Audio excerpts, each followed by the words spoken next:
This is our first class, and we can see you working on the computer. Always when you're working with a computer, you're working with files. When you open a file, the computer determines which application it will open depending on the file extension. For example, if you want to write a letter, possibly you want to use the Word application from Microsoft.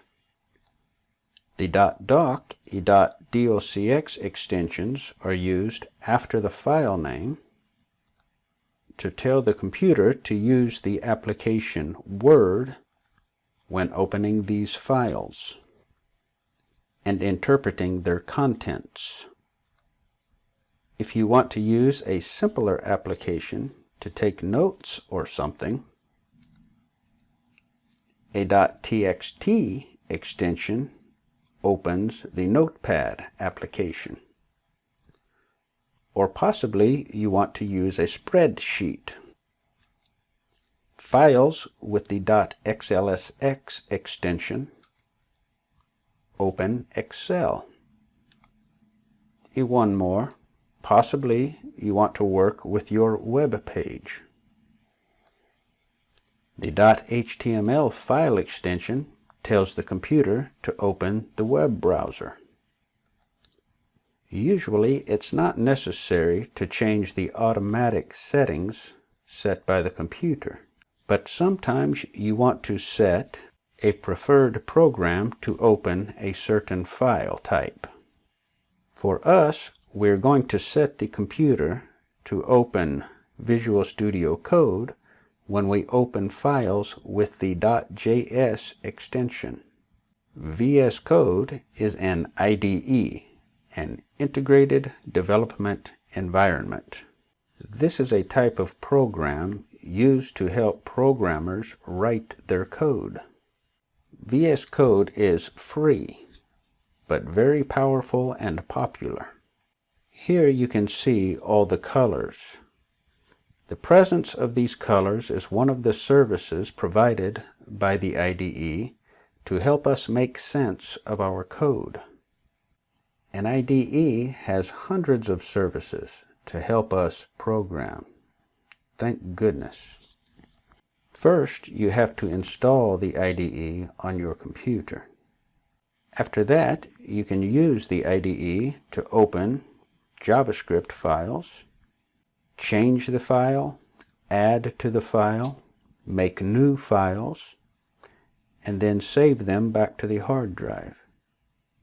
When you have your application ready to share with users, you are going to send it to a server.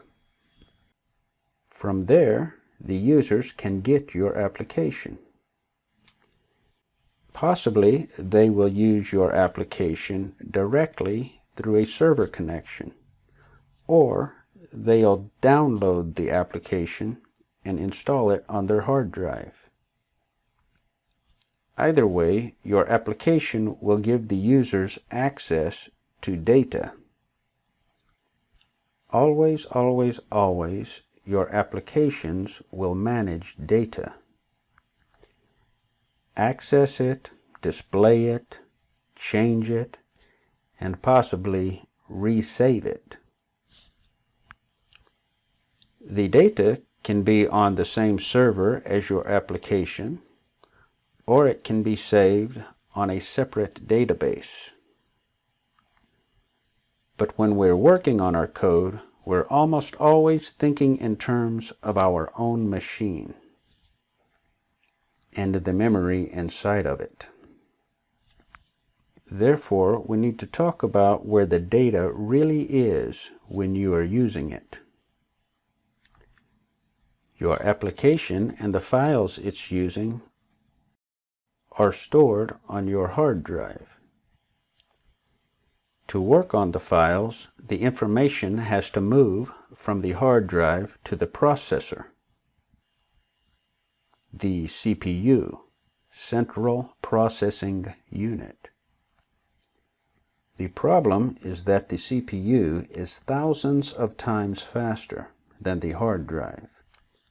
Therefore, if you connect them directly, the processor will spend most of its time waiting for data from the hard drive, and the CPU will be wasting its power. To resolve this problem, we put RAM between the hard drive and the CPU. RAM, random access memory, is quite fast, and therefore, when you open a program, most of the data is loaded directly into RAM. With this configuration, the CPU can receive the information rapidly from RAM. But as programmers, we don't think necessarily in terms of RAM. We think in terms of heap and stack. When we think in terms of heap and stack, we think in terms of registers and addresses. In RAM, there are millions of registers, and each one of them has an address.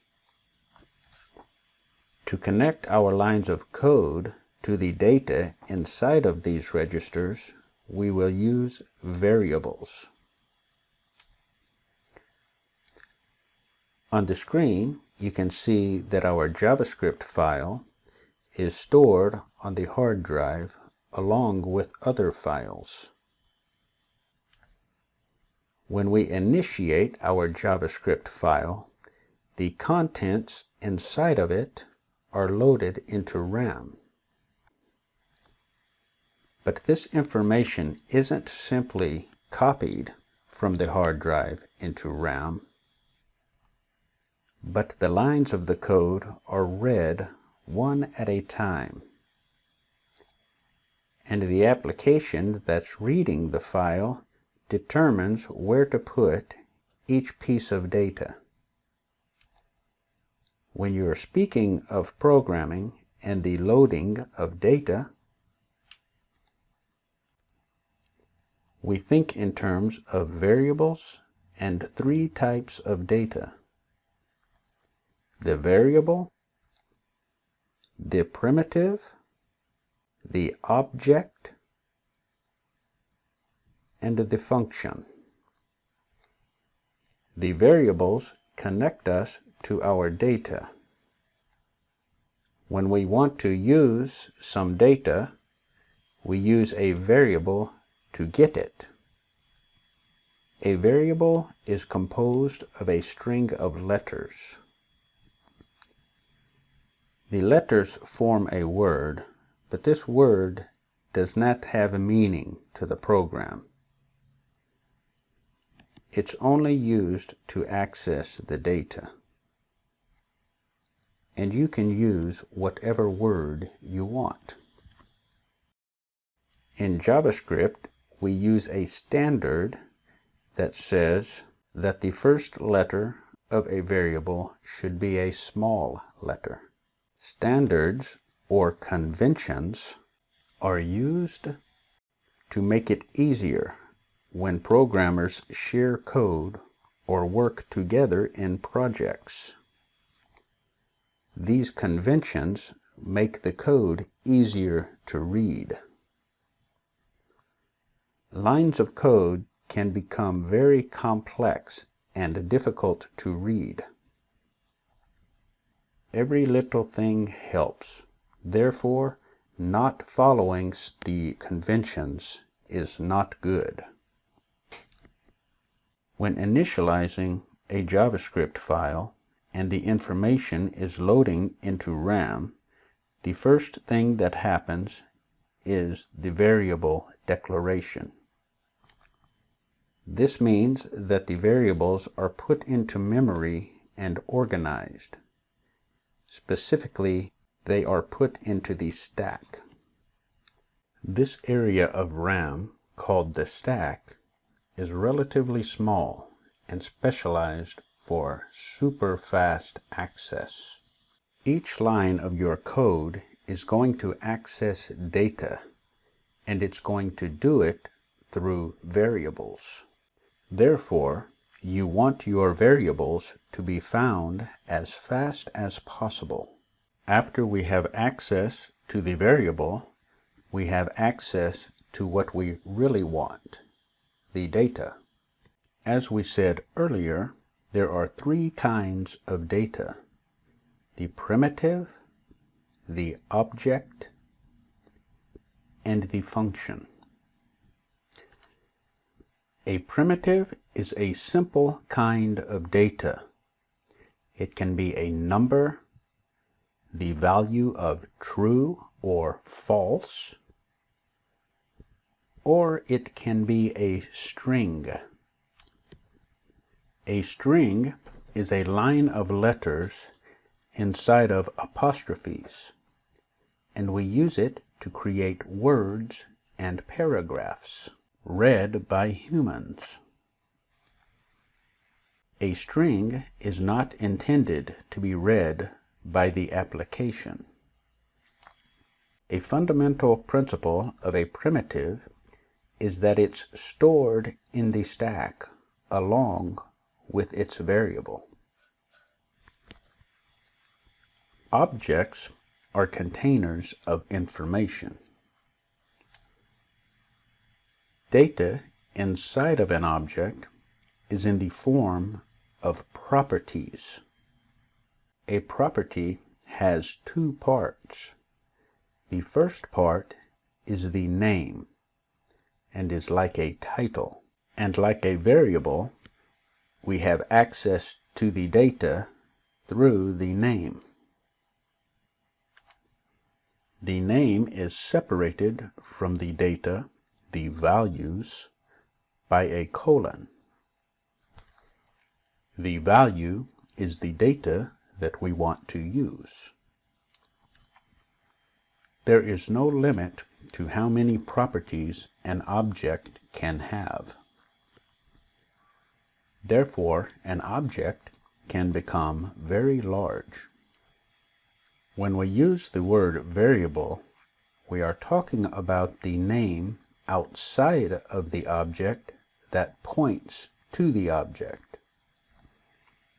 Through the variable, we access the object. When we use the word property, we are referring to data inside of the object. This data is accessed through the name of the property. Because of the potential size and complexity of an object, objects are not stored in the stack along with the variable. Objects are stored in the heap. The heap is very large and can contain any type of data. When data is stored in any kind of memory, it's stored in a register, and each register has an address. This address is what we store in the stack along with the variable.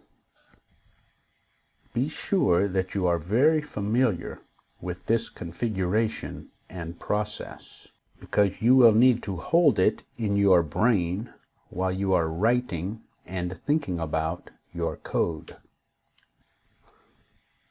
What you are looking at right now is how an object is stored. But when you are thinking about your variables, you need to think about the situation like this.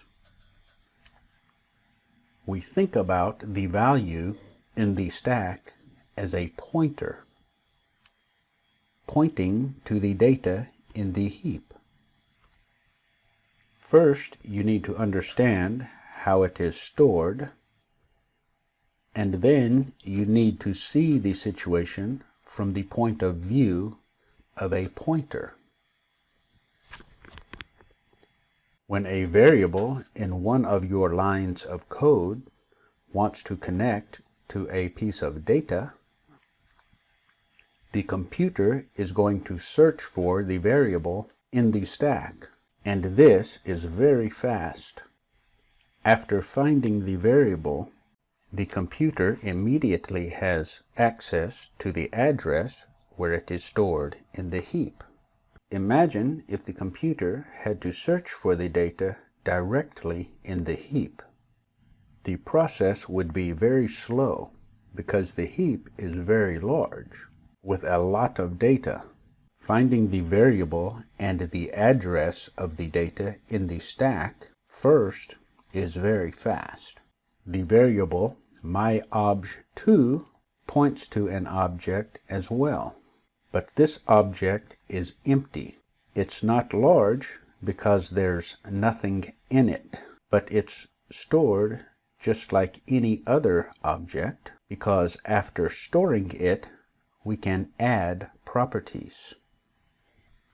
Functions are stored in the same manner as objects. We are not going to talk about the purpose of functions here. That's for a later lesson. But it's necessary to mention that a function can be written in two ways. The first way, shown here, is like any other value. There's a variable, an equal sign, and the function. The function is the value of the variable, and you can get your function and use it through the variable. The second way of writing a function is without a variable and without the equal sign. In this form, we say that the function has a name, and you can get it and use it through its name. In the first form, it's the variable that has a name, and the variable points to the function that does not have a name. A function that has no name is called an anonymous function. Either form can be used. Although there is a small difference, the main reason programmers use one form or another is simply preference. And this is the end of the first lesson. This lesson is very easy to understand. The lessons will become harder and harder as we move forward. They will make you feel like you cannot learn programming because it is too difficult to understand. You are going to have to train your brain to love what it doesn't understand. Struggling with things you don't understand is one of the best parts of life. And it is an ability that is very rare. Fortunately, with these videos, you can pause them as much as you want and review them 1,000 times if necessary. It will be very important to not continue on to other lessons until you clearly understand the concepts already taught. Therefore, review, review, review. It doesn't matter how long it takes to understand a concept. There are programming concepts that I've spent months trying to understand. Remember, there is no skill more valued in the future than programming. If it was easy, it wouldn't be valued because anybody could do it. But it isn't easy to learn or do. Few people can train their brain to love what is difficult to understand. But those who can will be the owners of the future.